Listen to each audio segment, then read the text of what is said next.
Waalaikumsalam warahmatullahi wabarakatuh. Halo semuanya, kembali lagi di acara Ngajadi Ngoprek Agar kali ini saya Ibu dari SMK Harapan Bangsa. Di sini saya sebagai moderator akan memimpin jalannya acara. Kali ini pemateri kita adalah Devan. Devan bisa tes mic ya? Tes, masuk nggak suaranya? Masuk ke Oke. yang akan membawa materi judul belajar model oksigen atau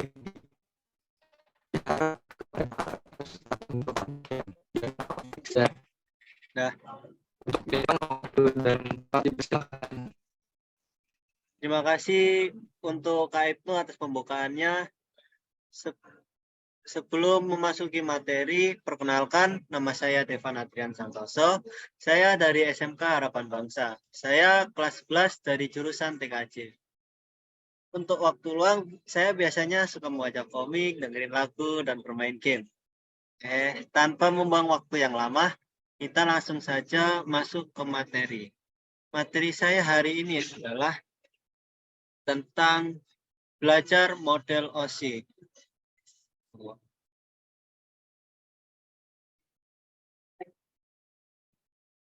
Oke, mohon maaf atas kendalanya sebentar. Jadi apa itu saya di sini ingin menyampaikan sebuah materi mengenai model OSI dan TCP atau IP.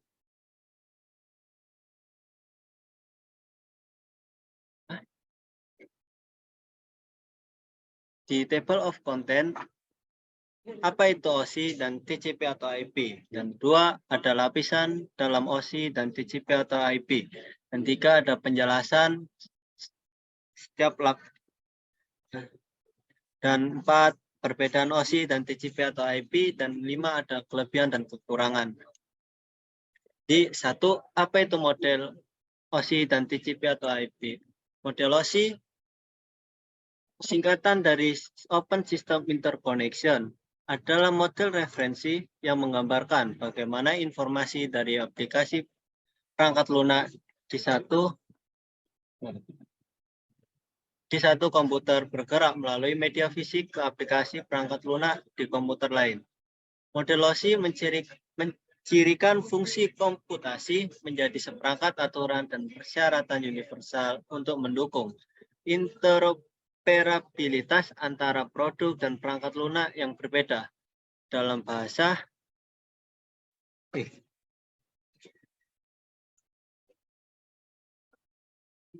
yang lebih sederhana, OSI menyediakan standar untuk komputer yang berbeda dan berkomunikasi satu sama lain. Model OSI memiliki 7 lapisan. Dan sedikit informasi, OSI diciptakan oleh International Organization for Standardization atau ISO yang menyediakan kerangka logika interstruktur bagaimana proses komunikasi data berinteraksi melalui jaringan. Dahulu komunikasi data yang melibatkan komputer-komputer dari vendor yang berbeda. Masing-masing vendor menggunakan protokol dan format data yang berbeda, sehingga ISO membuat suatu arsitektur komunikasi yang dikenal sebagai model OSI, yang mendefinisikan standar untuk menghubungkan komputer-komputer dari vendor yang berbeda. Dan lanjut ke TCP atau IP, merupakan Transmission Control Protocol atau Internet Protocol. Adalah suatu rangkaian protokol komunikasi yang digunakan untuk menghubungkan perangkat jaringan di internet. TCP atau IP juga digunakan sebagai protokol komunikasi dalam jaringan komputer pribadi.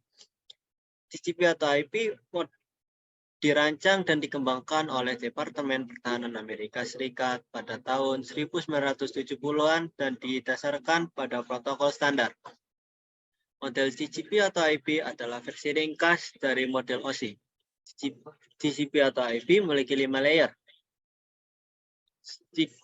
Sedikit informasi, TCP atau IP dikembangkan pada akhir dekade 1970-an hingga awal 1980-an sebagai sebuah protokol standar yang menghubungkan komputer-komputer dan jaringan untuk membangun sebuah jaringan yang luas atau WAN. TCP atau IP merupakan sebuah standar jaringan terbuka yang bersifat independen terhadap mekanisme transport jaringan fisik yang digunakan, sehingga dapat digunakan di mana saja. Protokol ini menggunakan skema pengalamatan yang sederhana yang disebut sebagai alamat IP atau IP address, yang mengizinkan hingga beberapa ratus juta komputer untuk dapat saling berhubungan satu sama lain di internet. Protokol ini juga bersifat routable, yang berarti protokol ini cocok untuk menghubungkan sistem-sistem yang berbeda seperti Microsoft Windows dan keluarga Unix dan membentuk jaringan yang heterogen. Oke, kita lanjut adalah lapisan dalam model OSI dan TCP atau IP. Model OSI dibagi menjadi dua lapisan. Lapisan atas atau upper layer dan lapisan bawah lower layer. Lapisan atas OSI model umumnya berhubungan dengan masalah terkait aplikasi dan hanya diimplementasikan dalam perangkat lunak.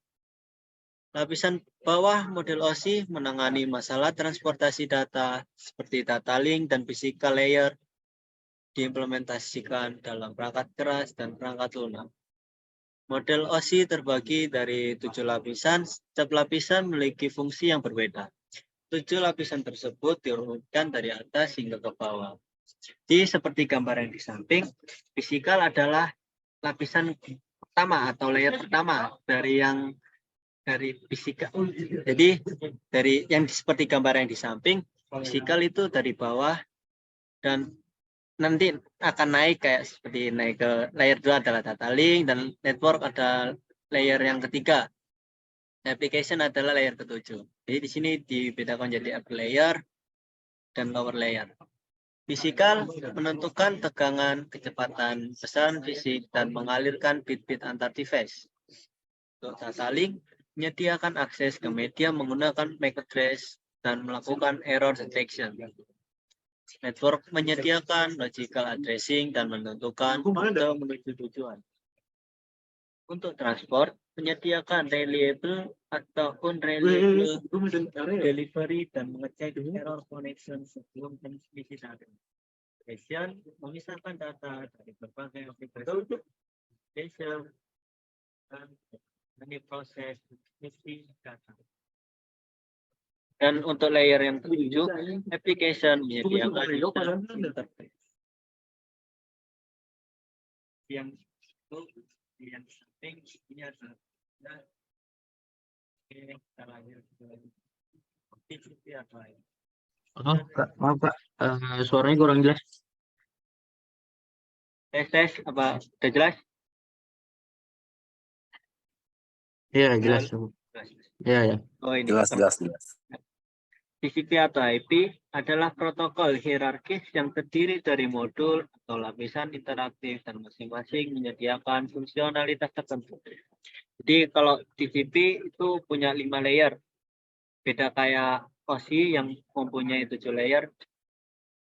Jadi di sini ada physical untuk layer pertama, network, ada internet, transport, dan application. Jadi fisikal menentukan tegangan, kecepatan, besar fisik, dengan bit-bit antar device. Intinya hampir sama kayak model OSI, cuma yang membedakan ada internet yang menyediakan layanan pengiriman paket dasar pada jaringan tempat network dibangun. Sisanya sama hampir, ya sama sih. Ya, oke lanjut. 3 ada penjelasan setiap lapisan. Physical layer, lapisan pertama. Lapisan paling bawah dari model OSI dan TCP atau IP adalah physical layer.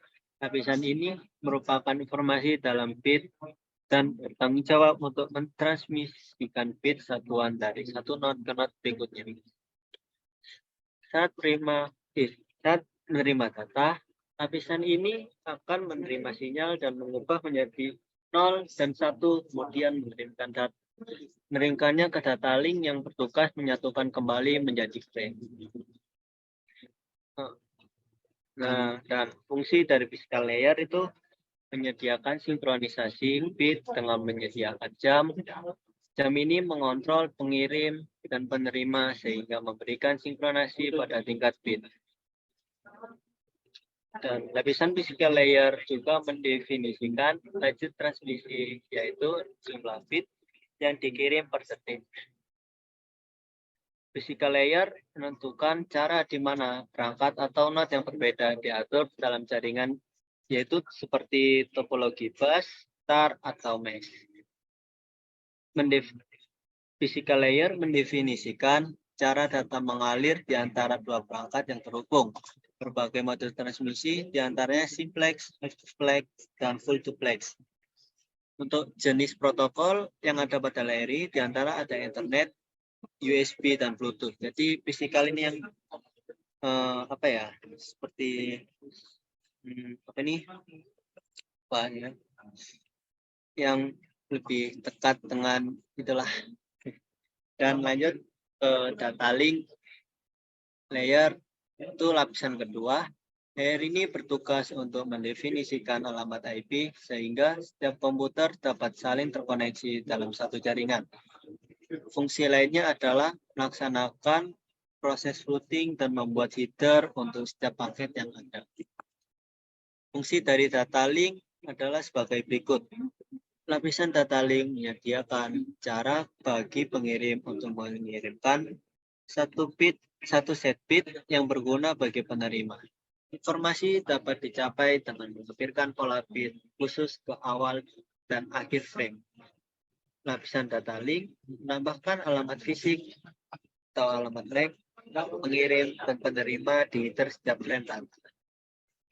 Ketiga, ada data link menyediakan mekanisme kontrol kesalahan yang mendeteksi dan mentransmisi ulang frame yang rusak atau hilang. Untuk protokol yang ada di layer ini ada PPP atau biasanya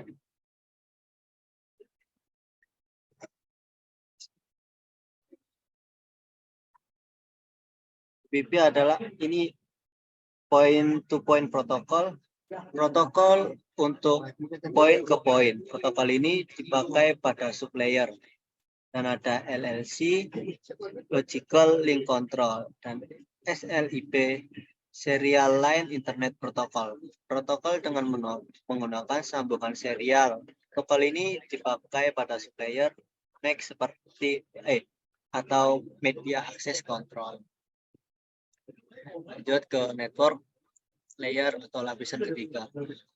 Network layer berfungsi untuk mentransmisi data dari satu host ke host lain yang terletak di jaringan yang berbeda. Lapisan ini juga menangani peruteran paket, yaitu pemilihan jalur terpendek untuk mengirimkan paket dari jumlah rute yang tersedia. Alamat IP pengirim dan penerima ditempatkan di header oleh network layer. Fungsi dari lapisan network adalah protokol lapisan network menentukan rute mana yang paling cocok dari sumber ke tujuan. Network layer mengidentifikasi setiap perangkat di network secara unik. Network layer mendefinisikan skema pengalamatan. Alamat IP pengirim dan penerima varian di header. Alamat seperti itu membedakan setiap perangkat secara unik dan universal.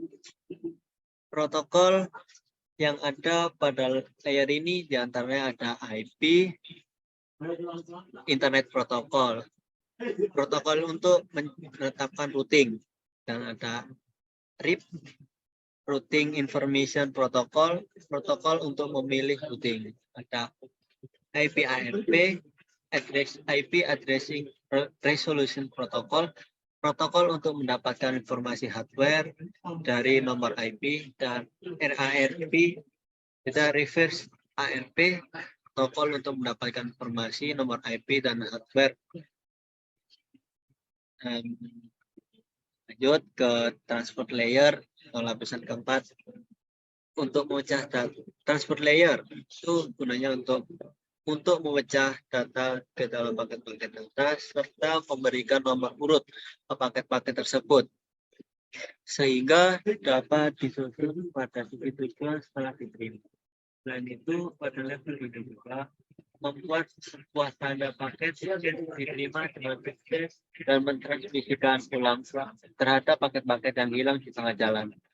Layer transport data. Layer ini menyediakan transfer yang reliable atau transparan antara kedua titik akhir. Layer ini juga menyediakan multiplexing, kendali aliran dan pemeriksaan error serta memperbaikinya. Fungsi dari transport layer adalah lapisan ini menerima pesan dari lapisan atau sesi dan memecah pesan menjadi unit-unit yang lebih kecil. Setiap segmen yang dihasilkan memiliki header yang terkait dengannya. Lapisan transport di stasiun tujuan menyusun kembali pesan.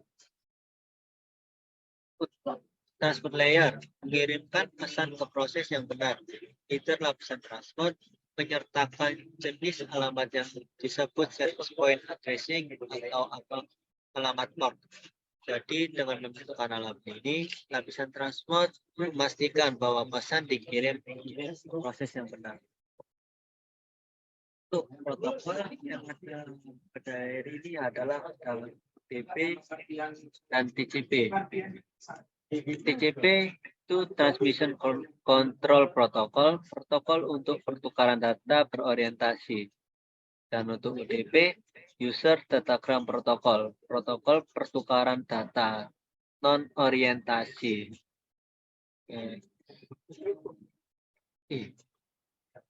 Lanjut,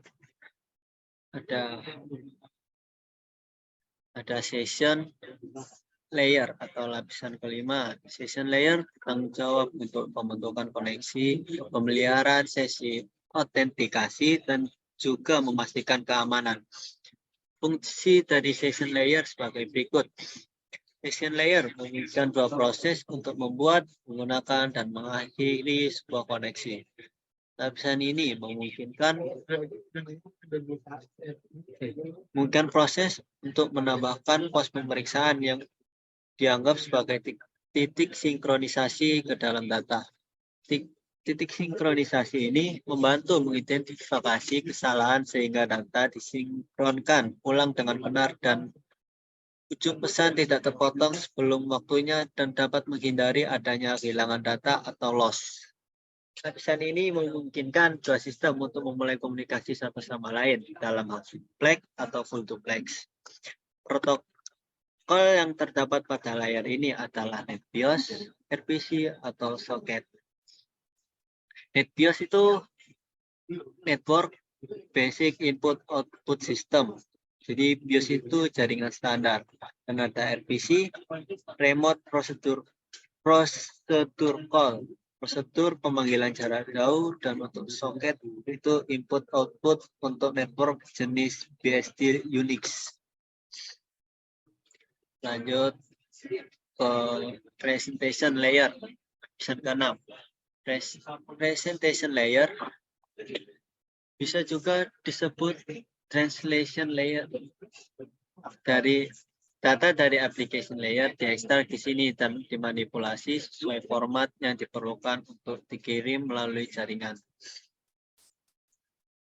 Fungsi dari lapisan ini adalah melakukan translasi, misalnya ASCII ke EBC DIC. Dan lalu menerjemahkan data ke dalam bentuk atau kode lain. Data terinskripsi dikenal sebagai ciphertext dan data dikenal sebagai teks biasa. Nilai kunci digunakan untuk mengenkripsi serta mendeskripsi data. Lalu untuk mengurangi jumlah bit yang perlu ditransmisikan pada jaringan. jenis protokol yang ada pada layer ini diantaranya ada SMTP, SNMP, Telnet, TFTP. Jadi untuk SMTP itu Simple Mail Transfer Protocol, protokol untuk pertukaran email. Dan untuk SNMP Simple Network Management Protocol. Protokol ini untuk manajemen jaringan. Dan untuk Telnet itu protokol untuk akses dari jarak jauh, dan TFTP Trivial VPP protokol untuk mentransfer file. Lanjut ke application layer atau lapisan ke-7. Di bagian paling atas dari lapisan model OSI dan TCP atau IP, kita dapat menemukan application layer yang diimplementasikan oleh aplikasi jaringan. Aplikasi ini menghasilkan data yang harus ditransfer melalui jaringan. Lapisan ini juga berfungsi sebagai jendela bagi layanan aplikasi untuk mengakses jaringan dan untuk menampilkan informasi yang diterima kepada pengguna. Fungsi dari application layer itu berfungsi untuk sebagai kolektor untuk semua informasi dan data yang diterima. Data-data yang sudah ditransmisikan melalui jaringan komputer akan dikumpulkan menjadi satu dan ditampilkan dalam aplikasi. Layer ini juga berfungsi sebagai user interface ketika menampilkan data. User interface di sini berarti suatu aplikasi yang digunakan oleh user untuk mengakses data dan konten lain yang ditransmisikan melalui jaringan. Layer ini memungkinkan user untuk bisa masuk ke dalam remote host karena layer akan membuat emulasi terminal perangkat lunak. Dengan cara ini, komputer pengguna dapat berkomunikasi dengan terminal software dan host. Protokol terdapat pada layer ini diantara ada BIOS, RCP, dan soket. Untuk NetBIOS,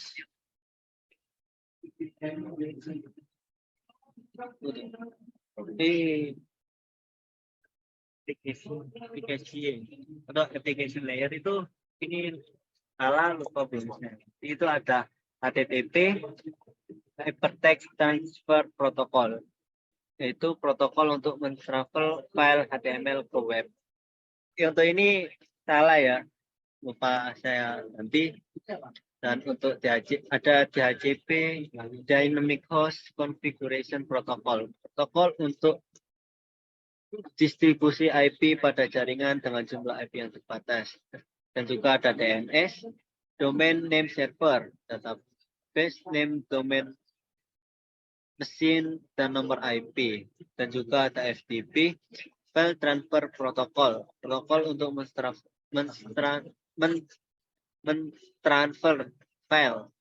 Dan ada MIME, Multi-Purpose Internet Mail Extension, protokol untuk mengirim file biner dalam bentuk teks. Ada NFTP, Network News Transfer Protocol, protokol untuk menerima dan mengirim new group. Ada POP, Post Office Protocol, protokol untuk mengambil mail dan server. Ada SMB, Server Message Block, protokol untuk mentransfer berbagai server file DOS dan Windows. Jadi seperti itu yang protokol yang terdapat pada application layer. Untuk yang di bawah ini apa ini salah dan belum saya ganti. Terus yang keempat adalah perbedaan model OSI dan TCP atau IP. Perbedaan dari TCP atau OSI adalah protokol jaringan komunikasi yang berbeda dalam merupakan konsep konseptual yang kita bahas di komunikasi. OSI mendefinisikan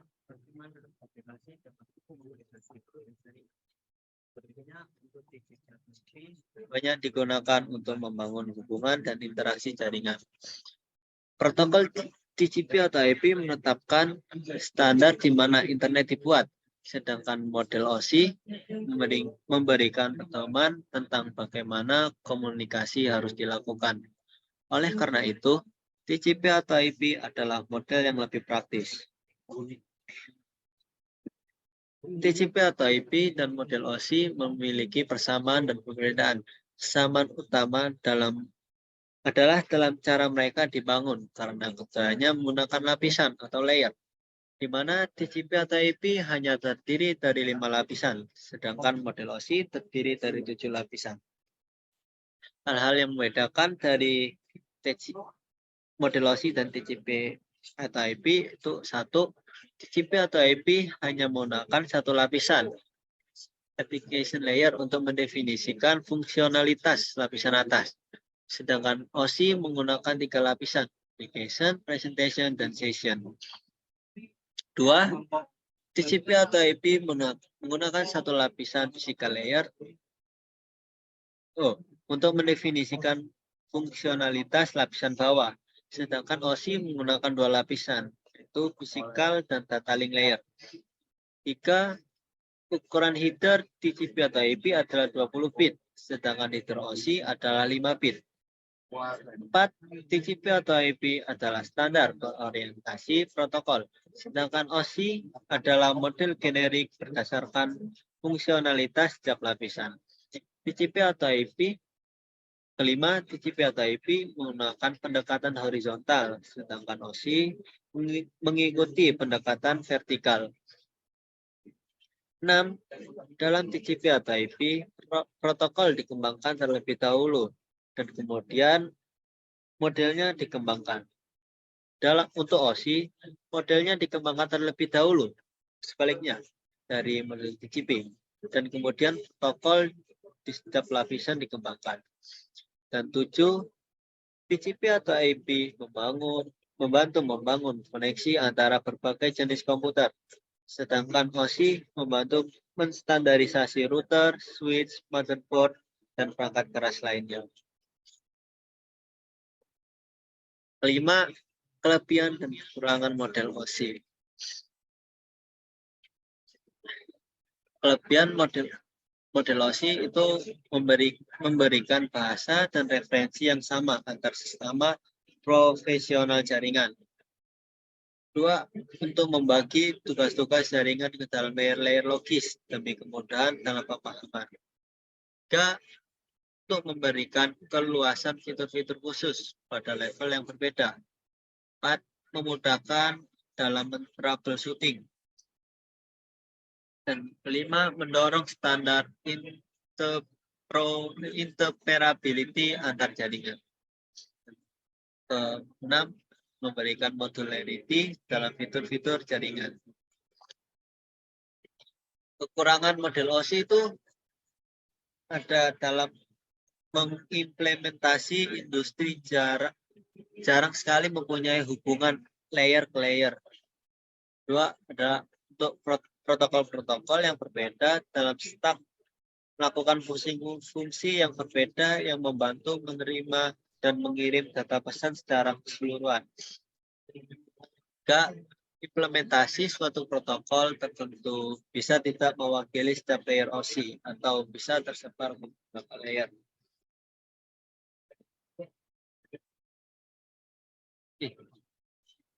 Dulu.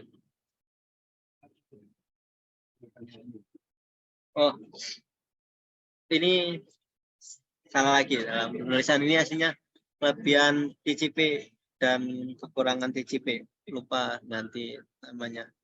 Jadi kelebihan TCP atau IP itu membantu membangun koneksi antar berbagai jenis komputer, bekerja secara independen dari OS, mendukung banyak routing protokol, menggunakan arsitektur client server yang sangat terukur, dapat dioperasikan secara mandiri dan ringan dan tidak membebani jaringan atau komputer. Untuk kekurangan TCP atau IP itu rumit untuk diatur dan dikelola. Nah, lapisan transport tidak menjamin pengiriman paket. Tidak mudah untuk mengganti protokol di TCP atau IP. Tidak secara jelas memisahkan konsep layanan antar muka dan interface dan protokol, sehingga tidak cocok untuk menggambarkan teknologi baru di jaringan baru. Kelima, itu sangat rentan terhadap synchronization attack, yang merupakan jenis DDoS di mana pelakunya menggunakan TCP atau IP. Sekian atas materi saya, terima kasih. Saya kembalikan lagi kepada moderator untuk Kak Ibnu. Boleh dilanjut untuk sesi berikutnya. Terima kasih buat Kak Devan atas materi yang udah disampaikan. Kepada keren banget materinya tentang OSI layer juga tadi. Ada TCP juga. Untuk teman-teman yang mau bertanya bisa di kolom chat atau raise hand. Kak Devan ada pertanyaan. Bicara tentang OSI layer, saya hanya lebih mengenal dari 3 awal layer itu, yaitu physical sampai network. Boleh jelaskan Kak cara kerja masing-masing layer tersebut? Kak Devan bisa dibantu jawab. Dari apa? Fisikal sampai network. Tunggu. Share screen sebentar. Share screen-nya masuk nggak, No? Masuk Kak. Dari apa? Physical layer.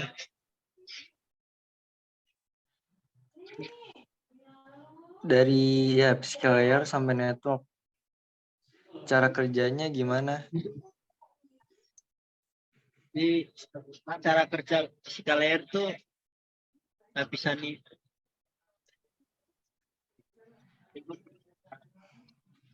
Lapisan ini berisi informasi bit yang bertanggung jawab untuk mentransmisikan bit satuan dari satu node ke node berikutnya.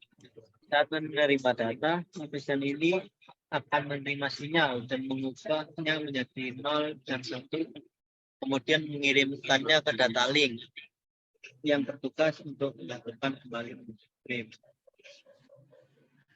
Untuk fungsinya itu, physical layer menyediakan sinkronisasi bit dengan menyediakan jam. Dan ini mengontrol pengirim dan menerima sehingga memberikan sinkronasi. Lapisan physical layer juga mendefinisikan laju transmisi, yaitu jumlah bit yang dikirim per detik. Physical layer itu menentukan cara apakah nomor yang berbeda dalam kompatibel. Terus physical layer juga mendefinisikan cara yang berbagai metode transmisi yang terlihat black dan duplex. Jenis protokol yang ada ini untuk data link ini bertugas untuk mendefinisikan alamat IP sehingga setiap pengguna dapat saling terkoneksi dalam satu jaringan. Fungsi lainnya adalah untuk melaksanakan proses routing dan membuat header untuk setiap paket data yang ada. Fungsi dari data link itu menyediakan cara bagi pengirim untuk mengirimkan satu set bit yang berguna bagi penerima. Informasi dapat dicapai dengan menggunakan pola bit khusus ke awal dan akhir. Terus set data link juga menambahkan alamat fisik pengirim dan penerima di header setiap frame data. Terus data link menyediakan mekanisme kontrol kesalahan yang mendeteksi dan mentransmisi ulang frame yang rusak atau hilang. Protokol yang terdapat pada layer ini adalah Ada PPP itu point to point protokol. Jadi protokol itu untuk poin ke poin. Protokol ini dipakai pada supplier.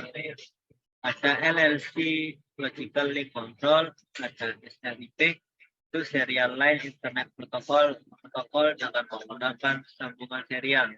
Protokol ini dipakai layer media access control. Untuk network itu lapisan ketiga berfungsi untuk mentransmisi data dari satu ke lain yang terletak di jaringan yang berbeda.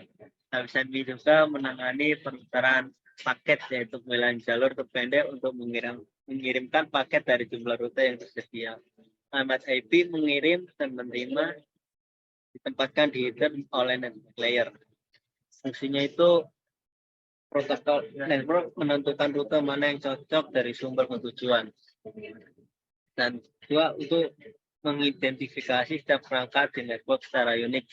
Network layer mendefinisikan skema pengalamatan alamat IP pengirim dan penerima ditempatkan di header. Alamat ini seperti membedakan setiap perangkat secara unik dan universal. Protokol yang terdapat pada layer ini tuh ada IP, ada itu internet protokol, protokol untuk menetapkan routing, ada RIP, routing information protokol, protokol untuk memilih routing, dan ada IP addressing resolution protokol, protokol untuk mendapatkan informasi hardware dari nomor IP, dan ada RARP, reverse ARP. Jadi kebalikannya dari ARP, protokol untuk mendapatkan informasi nomor IP dari hardware. Nah, itu apakah sudah bisa menjawab? Mungkin untuk Kajek, apakah menjawab? Panjang banget. Oke, terima kasih Kak. Mungkin ada yang mau nanya lagi? Mau tanya, Ya Kak, data itu pertama kali dibuat di layer berapa ya? data pertama kali dibuat di layar berapa Kak Devan?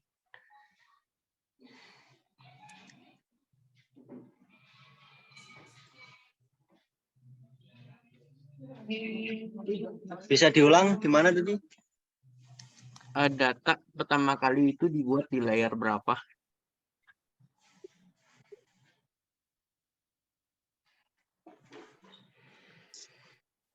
Data. Aduh. Oh, saya mohon maaf, saya kurang.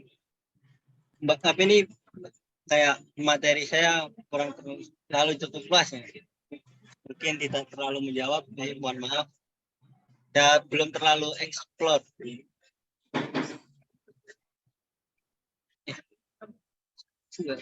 Halo, Boleh halo. nanya yang lain nggak? Boleh, boleh. Protokol itu buat apa sih? Kenapa diciptain protokol dan kalau misalkan kita tanpa protokol itu bisa nggak gitu?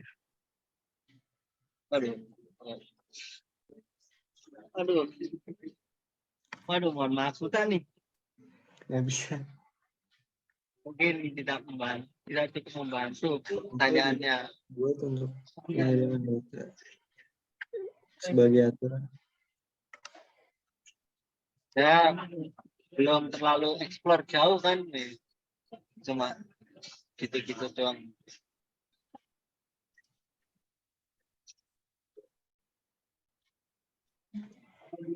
Ya, berarti cuma pure baca slide ya? Ya, ya bisa jadi, bisa juga.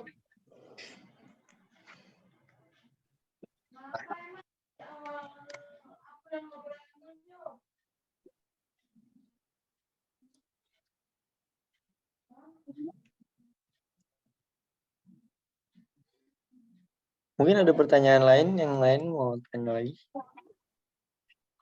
Kalau nggak ada, kita lanjut aja nih.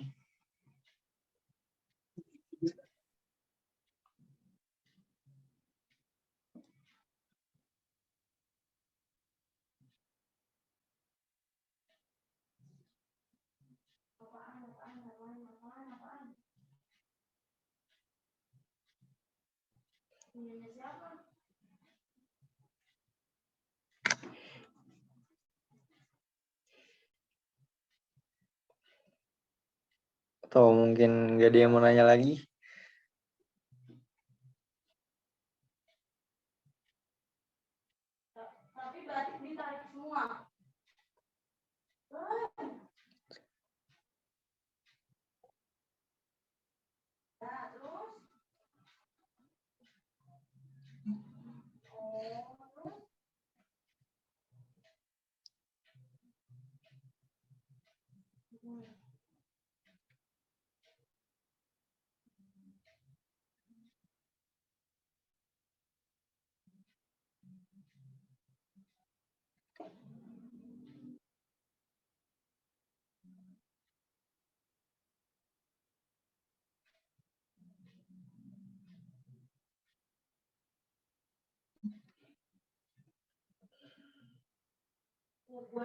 Oke, mungkin nggak ada yang mau nanya lagi nih.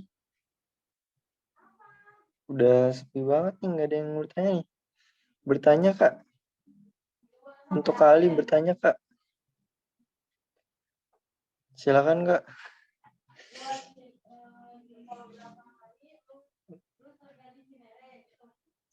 Untuk Kak Devan ada pertanyaan nih. Layar OSI versus TCP baik mana, Kak? Aduh, kalau dilihat dari punya pemateri itu lebih tergantung sesuai kebutuhan. Oh, bisa milih gitu Kak ya?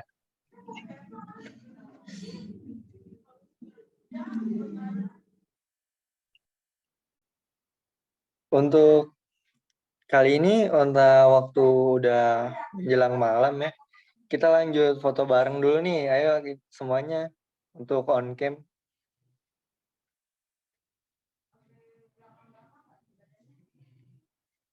Let's go.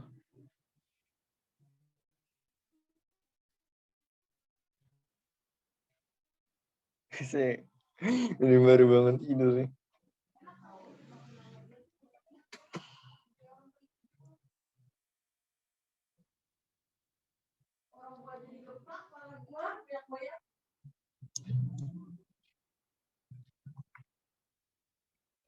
Udah pada siap belum nih?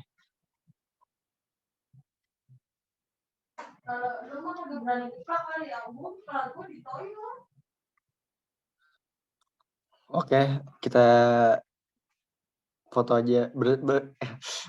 Kita lanjut foto bersama. 1, 2. Oke. Oke.